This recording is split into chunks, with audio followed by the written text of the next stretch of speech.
Assalamualaikum warahmatullahi wabarakatuh. Perkenalkan, nama saya Salaila Agustin, kelas 4E, dengan NPM 24106311100178. Baik, di sini saya akan menjawab pertanyaan pada tugas ITS yang sudah dibuat oleh dosen pengampu Bapak Dr. Iqbal Ahmad Muzaki, MPD. Selanjutnya aja, soal pertama itu jelaskan bagaimana pengertian filsafat pendidikan Islam dapat mempengaruhi praktik pendidikan di madrasah dan pesantren. Berikan contoh konkret dari pengalaman Anda atau observasi di lapangan. Nah, jawabannya itu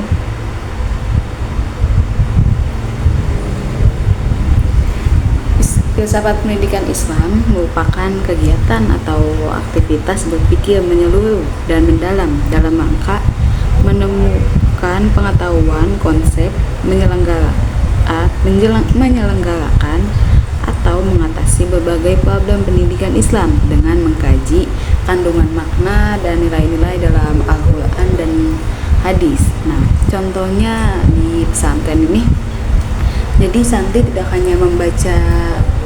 hanya belajar kitab, tetapi belajar tentang adab. Misalnya adab kepada kiai, mencium tangan dan menjaga sopan santun.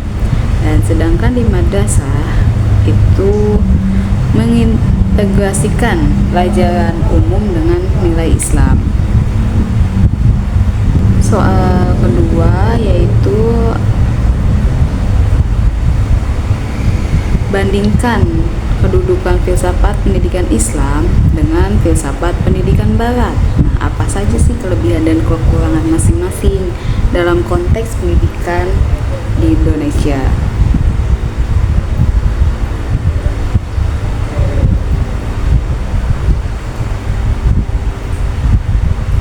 Jawabannya itu jika kedua filsafat pendidikan ini dibandingkan, akan terlihat persamaan dan perbedaan pastinya. Nah, antara kedua ini, persamaannya itu terletak pada teori nativisme yang percaya setiap anak memiliki potensi bawaannya masing-masing. Jadi kan setiap anak itu memiliki karakteristiknya masing-masing. Jadi setiap anak itu tidak sama, ya kan. Terus untuk aktualisasi dirinya serta teori konvergensi yang menyatakan kehidupan seorang anak juga mendapat pengaruh besar dari lingkungannya. Nah, faktor lingkungan itu sangat berpengaruh juga pada kehidupan. Dan adapun dari sisi perbedaannya, terdapat 4 perbedaan antara keduanya. Yang pertama, ada landasan pemikiran filsafat pendidikan Islam adalah wahyu, Allah, dan rasio, sedangkan filsafat pendidikan Barat hanya mengandalkan akal atau logikanya saja. Yang kedua, ada subjek pengevaluasi. Dalam pendidikan Islam adalah Tuhan, diri sendiri, dan orang lain, sedangkan filsafat pendidikan Barat tidak memasukkan Tuhan sebagai pengevaluasinya. Nah, itu jadi tahu adanya perbedaan kedua tuh. Nah, selanjutnya yang ketiga itu tujuan pendidikan filsafat pendidikan Islam berorientasi pada kehidupan dunia dan akhirat. Nah, sedangkan filsafat pendidikan Barat hanya mengambil dunia sebagai tujuan utama dan satu-satunya. Yang keempat itu kurikulum dalam filsafat pendidikan Islam memuat pelajaran agama atau agamis dan spiritual di samping pengetahuan umum. Sedangkan filsafat pendidikan Barat hanya membekali dengan pengetahuan yang dibutuhkan untuk mencapai kesuksesan di dunia. Selanjutnya ada kelebihan dan kekurangan. Kelebihannya untuk yang filsafat Islam itu holistik, jasmani dan rohani, kuat dalam moral. Dan sedangkan yang Barat itu kritis, inovatif, adaptif terhadap perubahan. Nah, kekurangannya itu kalau filsafat Islam itu kadang kurangnya inovatif. Ini jadi terlalu normatif gitu. Nah, kalau barat itu kurangnya nilai spiritual dan cenderung jadi sekuler gitu. Kalau konteksnya di Indonesia itu idealnya itu integratif ya, jadi menggabungkan spiritual Islam dengan nasionalitas barat gitu. Selanjutnya ya soal nomor 3, yaitu jelaskan kerangka kerja yang menggambarkan ruang lingkup filsafat pendidikan Islam, sertakan elemen-elemen penting yang harus dipertimbangkan dalam mengembangkan kurikulum pendidikan Islam.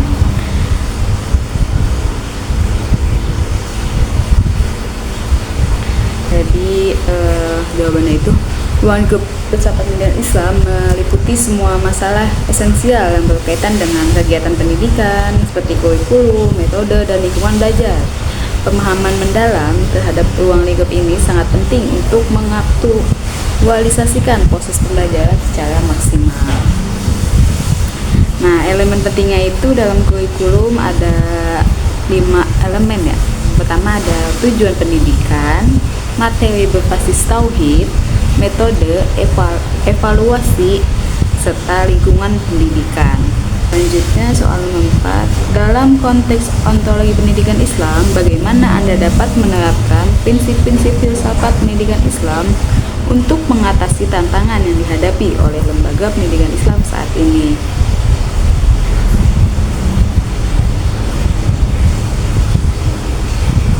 Nah, ontologi itu menekankan bahwa manusia adalah makhluk Allah yang memiliki jasad dan ruh dan memiliki potensi atau fitrah gitu ya. Filsafat pendidikan Islam ini memberikan beragam konsep yang sangat relevan dalam membentuk karakter muslim yang kokoh dan tangguh dalam menghadapi tantangan globalisasi. Di sini ada beberapa konsep utama yang relevan meliputi pertama yaitu pendidikan akhlak. Di pentingnya pembinaan karakter atau akhlak melalui pendidikan akhlak yang didasarkan pada nilai-nilai Al-Quran dan hadis. Kedua, tauhid sebagai dasar dalam pendidikan Islam. Konsep tauhid yang menegaskan keesaan Allah adalah dasar utama dalam pendidikan Islam. Selanjutnya itu pemahaman Islam yang komprehensif. Nah, pendidikan Islam ini yang menyeluruh menanamkan nilai universal atau global yang sesuai dengan ajaran Islam.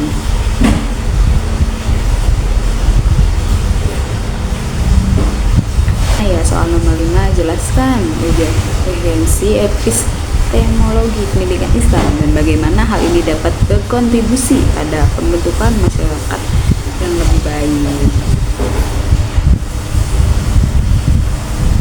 Nah, epistemologi ini kan merupakan ilmu pendidikan Islam yang menekankan pada upaya, cara, atau langkah-langkah untuk mendapatkan pengetahuan pendidikan Islam. Bahwa aktivitas berpikir ini dalam epistemologi itu yang paling mampu mengembangkan kreativitas keilmuan dibanding ontologi dan aksiologi. Nah, urgensinya itu apa sih? Nah, urgensinya itu menyeimbangkan ilmu agama dan sains. Jadi antara ilmu agama dan sains itu seimbang gitu ya. Terus itu selanjutnya itu ada membentuk pola pikir kritis sekaligus religius.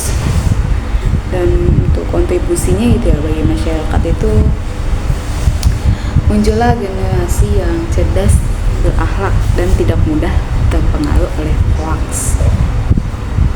Selanjutnya soal nomor 6 itu tinjau aksiologi pendidikan Islam yang ada saat ini. Apa saja pendekatan yang paling efektif dalam meningkatkan kualitas pendidikan Islam dan mengapa? Berarti dan alasannya. Nah, aksiologi ini kan sebelumnya itu merupakan cabang filsafat yang mengkaji dan menganalisis sifat nilai dari sudut pandang filosofis atau dapat didefinisikan sebagai studi tentang prinsip-prinsip dengan tujuan menerapkan pengetahuan. Pendekatan yang efektif itu pastinya ada keteladanan uswasana ya.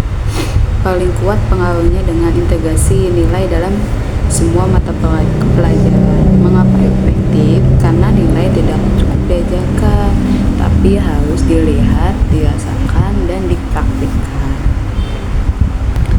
Fitnah nomor 7, jelaskan rancangan program pendidikan yang akan Anda buat yang mengintegrasikan hakikat manusia dan hakikat pendidikan dalam konteks pendidikan Islam.